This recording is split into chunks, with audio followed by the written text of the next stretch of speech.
বন্ধুরা, আজকে একটা নতুন গল্প নিয়ে আসলাম তোমাদের মাঝে। এটা সত্য এবং বাস্তব জীবনের ঘটনা। শেষ পর্যন্ত শোনার অনুরোধ রইল। শুনলে তোমার মধু চলে আসবে। দেরি না করে চলো শুরু করা যাক। বাবা আমার রুমে ধীরে ধীরে আসলেন। আমি দরজা ভিতর থেকে লক করতে ভুলে গেছি। আমি ঘুমিয়েছিলাম। বাবা আস্তে করে আমার বিছানায় বসল। তারপর বাবা আমার সাথে যা করেছিলেন তা কোনো মেয়েদের পক্ষে মেনে নেওয়া সম্ভব ছিল না। তাহলে আসল ঘটনাটি শুরু করি। আমার দুই মেয়ে, বক্তার নাম তুষ্টি আর ছোটটার নাম মিষ্টি। তাদের মা খুব শখ করে মিলিয়ে দুই মেয়ের নাম রাখেন। বড় মেয়ে থাকাতে থেকে কলেজে পড়ালেখা করে, আর ছোট মেয়ে আমার সাথে রাজশাহীতে থাকে। তাদের মা মারা যায় বছর 7 আগে। ছোট মেয়ের বয়স 13 বছর। আমাদের ফ্যামিলিতে আর কেউ নেই। একজন ভুয়া আছে। সারাদিন রান্না বান্না করে সন্ধেবেলা চলে যায়। বৃষ্টির বয়স 17 হলেও তাকে দেখতে অনেক লম্বা সুন্দরী। এখনই তার বড় বোনের সমান লম্বা হয়ে গেছে, কিন্তু মন মানসিকতা ঠিকই বাচ্চাদের মতো। এখনও বই তাকে স্নান করিয়ে দেয়। বইয়ের তাকে দেখাশোনা করে আমি কাজের মানুষ, সারাদিন বাইরে থাকি। মেয়েদের দিকে খুব একটা নজর দিতে পারি না। পুরনো বই হাতে সব সামলায়। তাই মেয়েদের সাথে আমার বন্ধুত্বপূর্ণ সম্পর্ক গড়ে ওঠেনি। তারা আমাকে বেশ ভয় পায়। হঠাৎ একদিন বুয়া অসুস্থ হয়ে যায়। প্রায় 1 সপ্তাহ আসতে পারেনি। একদিন রাতে অফিস থেকে বাসায় এসে খেতে বসি। বৃষ্টি আমাকে ঠোঁট ফুলিয়ে বলল, বাবা আমাদের বুয়া 1 সপ্তাহ ধরে আসে না, তাই আমি গোসল পর্যন্ত করতে পারছি না। তুমি রোজ বাইরে থেকে খাবার নিয়ে আস। এসব খেতে আর ভাল লাগে না। তুমি কাল থেকে নতুন কোনো বুয়া নিয়ে আসো প্লিজ। আমি হাতটা করে বললাম, গোসল না হয় আমি করিয়ে দিলাম, কিন্তু খাবারের যখন সমস্যা তো নতুন বোঝাত খুঁজতে হয়। বৃষ্টি বলল, ঠিক আছে কাল গোসল করিয়ে দিও। আমি খাওয়া বন্ধ করে মেয়ের দিকে চাইলাম। বৃষ্টি দেখতে খুব সুন্দর হয়েছে, একদম তার মায়ের মতো। আমি বৃষ্টির দিকে তাকিয়ে থাকতাম, কারণ আমার মেয়ে বৃষ্টি ঠিক তার মায়ের মতো হয়েছে।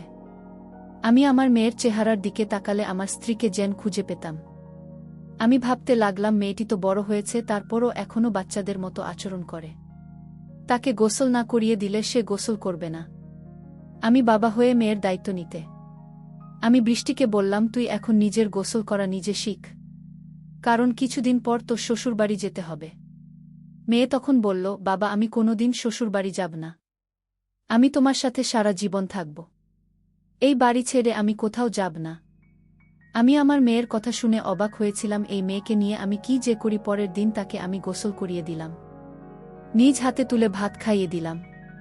তারপর মেয়ে আমার শান্ত হল। আমি বললাম, যাও বৃষ্টি, এবার তোমার রুমে গিয়ে ঘুমিয়ে পড়। সে বায়না করে বলল, বাবা ঠিক আছে। বরাক ছাড়া আমি একা আমার রুমে ঘুমাতে ভয় করে। আমি তাকে সান্ত্বনা দিয়ে বলেছিলাম, শোন মা, কিছুদিন পর থেকে তুই আমার রুমে ঘুমাবি, ঠিক আছে?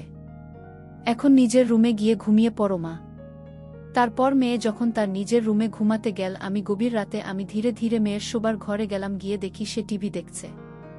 আমি তাকে গিয়ে বললাম, না তুমি এখনো টিভি দেখছো? আমার মেয়েকে বললাম, মানে তোর মুখের দিকে তাকালে তোর মায়ের মুখটা আমার চোখের সামনে ভেসে ওঠে। আমার কথা শুনে সে খুব খুশি হল। আমি আমার মেয়ের দিকে তাকিয়ে রইলাম। আমি যেন আমার মেয়ের মাঝে আমার স্ত্রীকে খুঁজে পেলাম। আমি যখন এভাবে তাকিয়েছিলাম, সে কিছুটা অবাক হল। বল, তোমার কি হয়েছে বাবা? তুমি এভাবে আমার দিকে তাকিয়ে আছো কেন? আমি তোমার খুব আদরের মেয়ে, তাই না বাবা? আমি বললাম, হ্যাঁ মামনি, তুমি খুব আদরের মেয়ে আমার। আমার বাবা বলল, আমি তোমার সাথে আমার একটা কথা ছিল। কি কথা বাবা? মা আমি, তুমি আমার কথা রাখবে না? আমার মেয়ে বলল, বাবা তুমি আমার জন্মদাতা, আর তোমার কথা কি আমি ফেলতে পারি? আমি তোমার সব কথা রাখব। তোমার কথা না রাখলে যে আমার অমঙ্গল হবে। আমি ভাবতে লাগলাম কিভাবে কি করা যায়। হঠাৎ বুদ্ধি এলো মাথায়। আমি তাকে গম্ভীর হয়ে জিজ্ঞেস করলাম, কতদিন গোসল করি? সালামা, প্রায় 1 সপ্তাহ। তাই? আচ্ছা ঠিক আছে, চলো আমি তোমাকে আজ গোসল করিয়ে দিই। কাজের বুয়া আসবে কোনোদিন, আর তুমি এতদিন গোসল ছাড়া থাকবে। নাম গোসল না করলে ঘুম হবে না মামনি রাতে। তাই চলো আগে গোসল না করিয়ে দেই। তুমি আমার মেয়ে, আমি তোমার যত্ন না করলে লোকে মন্দ বলবে। তাছাড়া আমি তোমাকে এভাবে থাকতে দিতে পারি না। চলো আমি তোমাকে গোসল না করিয়ে দিই। এতদিন গোসল না করলে শরীর খারাপ হবে। মেয়ে বলল, এখন তো রাত, কাল সকালে করি আব্বু। আমি আমার মেয়ের কথা মেনে নিলাম। তবে মা, কাল তো আমি কাজে চলে যাব। ফিরতে আবার রাত হবে। মেয়ে বলল, ঠিক আছে বাবা, তাহলে কাল রাতে তুমি গোসল করিয়ে দিও। যা বাবা, এখন গিয়ে ঘুমাও। আমিও ঘুমাব। ঠিক আছে মা, তাহলে তুমি ঘুমিয়ে পড়। আমি ঘুমাতে গেলাম। পরের দিন সকালে উঠে আমি আমার মেয়েকে বললাম, মা আজ বাড়িতে কেউ নেই, তাই বাড়িটা একদম খালি পড়ে থাকবে। তোমার আজ আর স্কুলে যেতে হবে না, কাল স্কুলে যেও। আমি বাবার কথা শুনে খুব খুশি হলাম, কারণ আজ সারাদিন টিভি দেখতে পারব। সেদিন আমি সারাদিন ঘরে বসে টিভি দেখছিলাম, বড় আপুর সাথে ফোনে কথা বলেছিলাম। সন্ধ্যা ঘনিয়ে আসছে, বাবা এখনো বাড়িতে ফিরছে না। আমি বাবার জন্য অপেক্ষা করতে লাগলাম, কিন্তু বাবা প্রায় রাত 10টার দিকে বাড়িতে ফিরল। আমি বাবাকে জিজ্ঞেস করলাম, বাবা এত দেরি হল কেন? আমি তোমার জন্য সেই কখন থেকে অপেক্ষা করছি, তোমার কোনো খবর নেই। বাবা বলল, মা আমি একটা ঝামেলায় পড়ে গিয়েছিলাম, তাই আসতে একটু দেরি হয়ে গিয়েছে। এখন চলো মা, গোসল করিয়ে দিই। মেয়েটা বলল, বাবা আমি আজ গোসল না করলে হয় না, খুব শীত লাগছে। আমি মেয়েকে বললাম, মা আজ তোমার গোসল করতে হবে, নইলে তোমার শরীরে অসুখ হয়ে যাবে, শরীরে সর্দি জ্বর আসতে পারে। আমি বাবার কথা শুনে বললাম, ঠিক আছে বাবা, চলো আমি গোল করব। আমি তাকে বাথরুমে নিয়ে গেলাম। তারপর আমার ছোট্ট মেয়েটাকে গোসল করিয়ে দিলাম। আমার লক্ষ্মী মেয়েটা বলল, বাবা আজ মাথাটা অনেক ভাল লাগছে, আমার শরীরটা ভাল লাগছে। আমি বললাম, গোসল হচ্ছে আল্লাহর নেয়ামত, গোসল না করলে শরীর ভাল লাগে না, রাতে ঘুম হয় না। আজ তোর অনেক ভালো ঘুম হবে। তারপর রাতের খাবার খেয়ে যখন আমি ঘুমাতে গেলাম, আমার মেয়ে বলল, বাবা আজ তুমি আমার রুমে ঘুমাবে, কারণ এই রুমে আমি একা একা থাকতে ভয় লাগে। আগে তো আপু আর আমি একসাথে থাকে। আমি আমার মেয়ের কথা শুনে বললাম, ঠিক আছে তুমি আমার রুমে চলে আসো। আমি আর আমার মেয়ে গল্প করতে শুরু করলাম। আমার মেয়ে আমায় জিজ্ঞেস করল, বাবা তুমি মায়ের অভাব বোধ করছো? হ্যাঁ মা, তোর মা তুই অনেক ছোট থাকতেই মারা গিয়েছিল। আমি তোদের কথা চিন্তা করে আমি আর কোনো বিয়ে করিনি, কারণ সৎ মা বাড়িতে নিয়ে আসলে আরও যন্ত্রণা বাড়বে, তাই এইসব ভেবে আর বিয়ে করিনি, কারণ তাদের মুখের দিকে তাকিয়ে আমি সারাটা জীবন কাটিয়ে দিব। বাবার কথা শুনে আমার কান্না চলে আসছিল।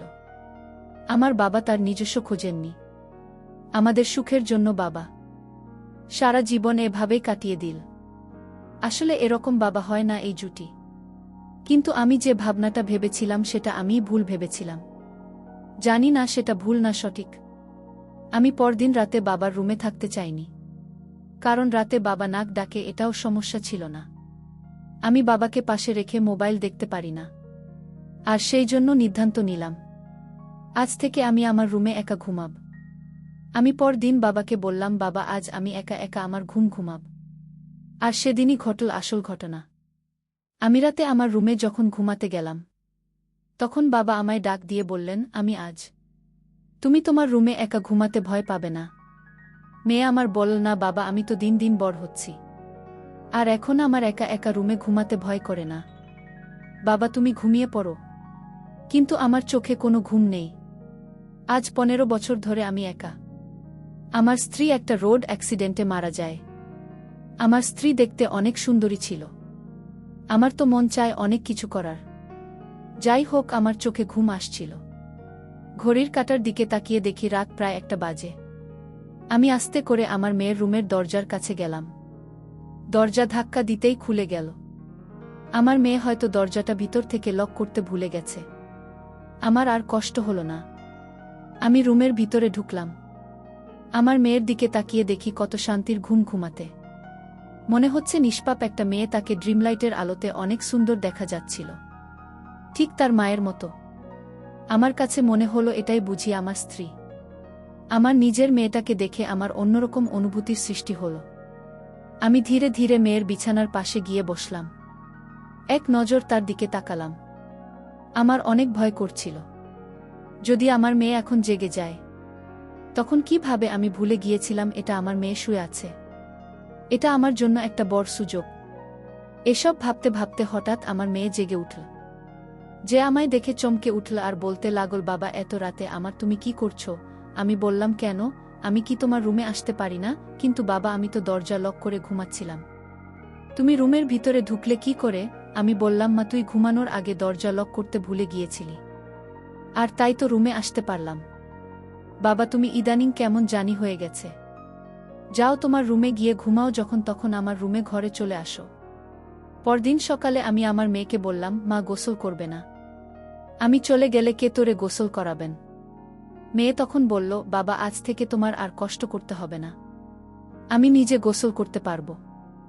আমি আমার মেয়ের কথা শুনে ভাবলাম মেয়ে কি আমার মনের কথা জেনে গেছে, আরেক মনে ভাবলাম সে আমার মনের খবর কি করে জানবে। আমি রাতে বাড়িতে ফিরলাম, ফিরে দেখি মেয়ে ঘরে বসে টিভি দেখছে। আমি আমার মেয়েকে জিজ্ঞেস করলাম, বৃষ্টি আজ তুই আমার রুমে ঘুমাবি?